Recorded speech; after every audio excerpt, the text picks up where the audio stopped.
ಮಂಡ್ಯದಲ್ಲಿ ಪ್ರತಿಷ್ಠಿತ ಕ್ಲಬ್ನಿಂದ ಭೂ ಒತ್ತುವರಿ ಆರೋಪ. ನಗರಸಭೆ ಜಾಗವನ್ನ ಮಂಡ್ಯದ ಸಿಟಿ ಕ್ಲಬ್ ಆಕ್ರಮಿಸಿಕೊಳ್ಳುತ್ತಾ ಕೋಟ್ಯಾಂತರ ರೂಪಾಯಿ ಮೌಲ್ಯದ ಜಾಗ ಒತ್ತುವರಿ ಆದರೂ ಕೂಡ ಸೈಲೆಂಟ್ ಆಗಿದೆ. ಮಂಡ್ಯದ ನಗರಸಭೆ ಕಚೇರಿಗೆ ಹೊಂದಿಕೊಂಡಿರುವಂತಹ ಸಿಟಿ ಕ್ಲಬ್ ಇದು. ಮಂಡ್ಯದಲ್ಲಿ ಪ್ರತಿಷ್ಠಿತ ಕ್ಲಬ್ನಿಂದ ಭೂ ಒತ್ತುವರಿ ಮಾಡಿಕೊಂಡಂತ ಆರೋಪ ಇದೆ. ನಗರಸಭೆ ಜಾಗ ಆಕ್ರಮಿಸಿಕೊಳ್ತಾ ಮಂಡ್ಯದ ಸಿಟಿ ಕ್ಲಬ್, ಮಂಡ್ಯದ ನಗರಸಭೆ ಕಚೇರಿಗೆ ಹೊಂದಿಕೊಂಡಿರುವಂತಹ ಸಿಟಿ ಕ್ಲಬ್ ಇದು. ನಗರಸಭೆಗೆ ಸೇರಿದ 1.5 ಎಕರೆ ಭೂಮಿ ಕಬ್ಜಾ ಮಾಡಿರೋ ಆರೋಪ ಇದೆ. 50 ಕೋಟಿಗೂ ಹೆಚ್ಚು ಬೆಲೆ ಬಾಳೋ ಭೂಮಿ ಅತಿಕ್ರಮಿಸಿದ್ರು ಯಾಕೆ ನಿರ್ಲಕ್ಷ್ಯ ಮಾಡ್ತಾ ಇದೆ? ನಗರಸಭೆಯ ಜಾಗ ಇದು. ಕಟ್ಟಡ ತೆರವು ಮಾಡಿ ಜಾಗ ವಶಕ್ಕೆ ಮಂಡ್ಯ ಕೋರ್ಟ್ ಆದೇಶ ಕೊಟ್ಟಿದೆ. 2007ರಲ್ಲೇ ಆದೇಶವಾಗಿದ್ರು ಭೂಮಿಯನ್ನ ವಶಕ್ಕೆ ಪಡೆದಿಲ್ಲ ನಗರಸಭೆ. ಪ್ರಭಾವಿಗಳ ಒತ್ತಡಕ್ಕೆ ನಗರಸಭೆ ಅಧಿಕಾರಿಗಳು ಮಣಿದ್ರ ಒತ್ತುವರಿ ತೆರವುಗೊಳಿಸುವಂತೆ ಹೈಕೋರ್ಟ್ಗೆ ಪಿಐಎಲ್ ಸಲ್ಲಿಕೆ ಆಗಿದೆ. ಪಿಐಎಲ್ ಸಲ್ಲಿಕೆ ಆಗ್ತಾ ಇದ್ದಂತೆ ಮಾಲೀಕತ್ವ ಸಾಬೀತಿಗೆ ಸಿಟಿ ಕ್ಲಬ್ಗೆ ನೋಟಿಸ್ ಕೊಡಲಾಗಿದೆ. ನೋಟಿಸ್ ಜಾರಿಗೊಳಿಸಿ 7 ತಿಂಗಳು ಕಳೆದರೂ ಕೂಡ ಇನ್ನು ಸಿಟಿ ಕ್ಲಬ್ ಕ್ಯಾರೆ ಅಂತಿಲ್ಲ. ಜಾಗ ವಶಕ್ಕೆ ಪಡೆಯೋದಕ್ಕೆ ಕೋರಿ ಹೈಕೋರ್ಟ್ಗೆ ಅರ್ಜಿದಾರ ಸಂಜಯ್ ಅರ್ಜಿ ಹಾಕಿದ್ದಾರೆ. ಮಂಡ್ಯ ಡಿಸಿ, ನಗರಸಭೆ ಕಮಿಷನರ್ ಸೇರಿದಂತೆ 9 ಮಂದಿಗೆ ನೋಟಿಸ್ ಕೊಡಲಾಗಿದೆ. ಮಂಡ್ಯದ ಪ್ರತಿಷ್ಠಿತ ಕ್ಲಬ್ ವಿರುದ್ಧ ಭೂ ಒತ್ತುವರಿ ಆರೋಪ ಕೇಳಿ ಬಂದಿದೆ. ಕೋಟ್ಯಾಂತರ ರೂಪಾಯಿ ಬೆಲೆ ಬಾಳುವಂತಹ ಸರ್ಕಾರಿ ಭೂಮಿಯನ್ನ ಒತ್ತುವರಿ ಮಾಡ್ಕೊಂಡಿದ್ರು ಕೂಡ ಸಂಬಂಧಪಟ್ಟ ಅಧಿಕಾರಿಗಳು ಕಣ್ಮುಚ್ಚಿ ಕುಳಿತಿದ್ದಾರೆ ಅನ್ನುವಂತಹ ಚರ್ಚೆಗಳು ಕೂಡ ಇದೀಗ ಆಗ್ತಾ ಇರ್ತಕ್ಕಂಥದ್ದು. ಮಂಡ್ಯ ನಗರದ ಹೃದಯ ಭಾಗದಲ್ಲಿರ್ತಕ್ಕಂತಹ ಒಂದು ಸಿಟಿ ಕ್ಲಬ್ ಇದು ನಗರಸಭೆ ಕಚೇರಿಗೆ ಹೊಂದ್ಕೊಂಡಂತ ಜಾಗದಲ್ಲಿದೆ. ಬೆಂಗಳೂರು ಮೈಸೂರು ಹಳೆ ಹೆದ್ದಾರಿ ಏನಿದೆ ಅದರ ಪಕ್ಕದಲ್ಲೇ ಬರುವಂತಹ ಸಿಟಿ ಕ್ಲಬ್ ಇದು.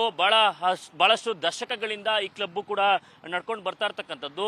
ಈ ಕ್ಲಬ್ನ ವಿರುದ್ಧ ಇದೀಗ ಭೂ ಒತ್ತುವರಿ ಆರೋಪ ಕೇಳಿ ಬಂದಿರತಕ್ಕಂಥದ್ದು.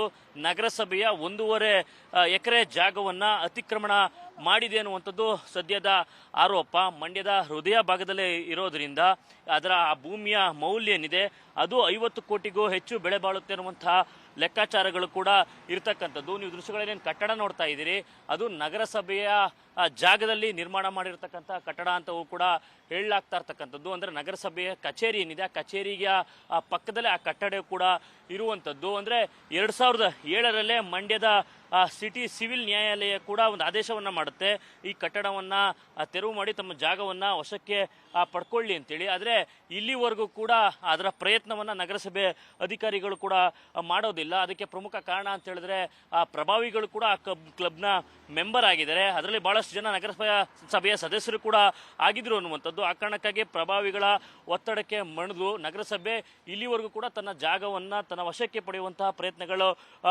ಮಾಡಿಲ್ಲ ಅನ್ನುವಂಥದ್ದು.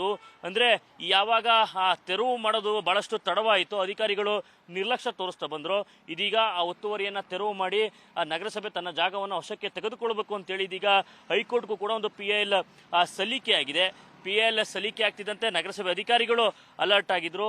ಕ್ಲಬ್ಗೆ ನೋಟಿಸನ್ನು ಕೂಡ ಜಾರಿ ಮಾಡಿ ತಮ್ಮ ಮಾಲೀಕತ್ವವನ್ನು ಸಾಬೀತು ಮಾಡೋದಕ್ಕೆ ಸೂಚನೆಯನ್ನು ಕೂಡ ಕೊಟ್ಟಿದ್ರು. ಆ ನೋಟಿಸ್ ಜಾರಿಯಾಗಿ 7 ತಿಂಗಳು ಕಳೀತಾ ಬಂತು.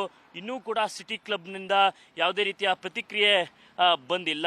ಅಂದರೆ ಆ ಕಾರಣಕ್ಕಾಗಿ ಇದೀಗ ಹೈಕೋರ್ಟ್ ಮೊರೆ ಹೋಗಿರ್ತಕ್ಕಂಥ ಅರ್ಜಿದಾರರುಗಳು ಅಂದರೆ ತಮ್ಮ ಸರ್ಕಾರಿ ಜಾಗವನ್ನೇನು ಅತಿಕ್ರಮಣ ಆಗಿದೆ ಆ ಜಾಗವನ್ನು ನಗರಸಭೆ ಮರಳಿ ವಶಕ್ಕೆ ಪಡ್ಕೊಳ್ಳುವಂತೆ ಇದೀಗ ಅರ್ಜಿಯನ್ನು ಕೂಡ ಸಲ್ಲಿಸಿದ್ದಾರೆ. ಈ ಸಂಬಂಧ ಹೈಕೋರ್ಟ್ ಕೂಡ ಮಂಡ್ಯ ಡಿಸಿ, ನಗರಸಭೆ ಕಮಿಷನರ್ ಸೇರಿದಂತೆ ಒಂದು 9 ಜನಕ್ಕೆ ನೋಟಿಸನ್ನು ಕೊಟ್ಟು, ಅಂದರೆ 2007ರಲ್ಲಿ ಒಂದು ಆದೇಶ ಆಗಿತ್ತು, ಆ ಕೋರ್ಟ್ ಆದೇಶ ಯಾಕೆ ಪಾಲನೆ ಆಗಿಲ್ಲ, ಸಂಬಂಧಪಟ್ಟ ಡಾಕ್ಯುಮೆಂಟ್ ಇದ್ರೆ ಸಲ್ಲಿಸಿ ಅನ್ನುವಂಥ ಸೂಚನೆಯನ್ನು ಕೂಡ ಕೊಟ್ಟಿದ್ದಾರೆ. ಒಟ್ಟಾರೆಯಾಗಿ ಹೇಳೋದಾದ್ರೆ ಕೋಟ್ಯಾಂತರ ರೂಪಾಯಿ ಬೆಲೆ ಬಾಳುವಂತಹ ಜಮೀನು, ಅದರಲ್ಲೂ ನಗರಸಭೆಗೆ ಸೇರಿದಂತಹ ಜಮೀನು ಒತ್ತುವರಿಯಾಗಿದೆ ಅನ್ನುವಂಥ ಆರೋಪಗಳು ಬಂದರೂ ಕೂಡ ಅದನ್ನು ವಶಪಡಿಸ್ಕೊಳ್ಳುವಂಥ ಪ್ರಯತ್ನವನ್ನು ಇನ್ನುವರೆಗೂ ಕೂಡ ನಗರಸಭೆ ಅಧಿಕಾರಿಗಳು ಮಾಡದೇ ಇರತಕ್ಕಂಥದ್ದು ಹಲವು ಅನುಮಾನಗಳಿಗೆ ಎಡೆ ಮಾಡಿಕೊಟ್ಟಿದೆ. ಕ್ಯಾಮ್ರಾ ಪರ್ಸನ್ ಮಹೇಶ್ ಜೊತೆ ನಂದನ್ ರಾಮಕೃಷ್ಣ, ಏಷ್ಯಾನೆಟ್ ಸ್ಟೂಡೆಂಟ್ಸ್, ಮಂಡ್ಯ.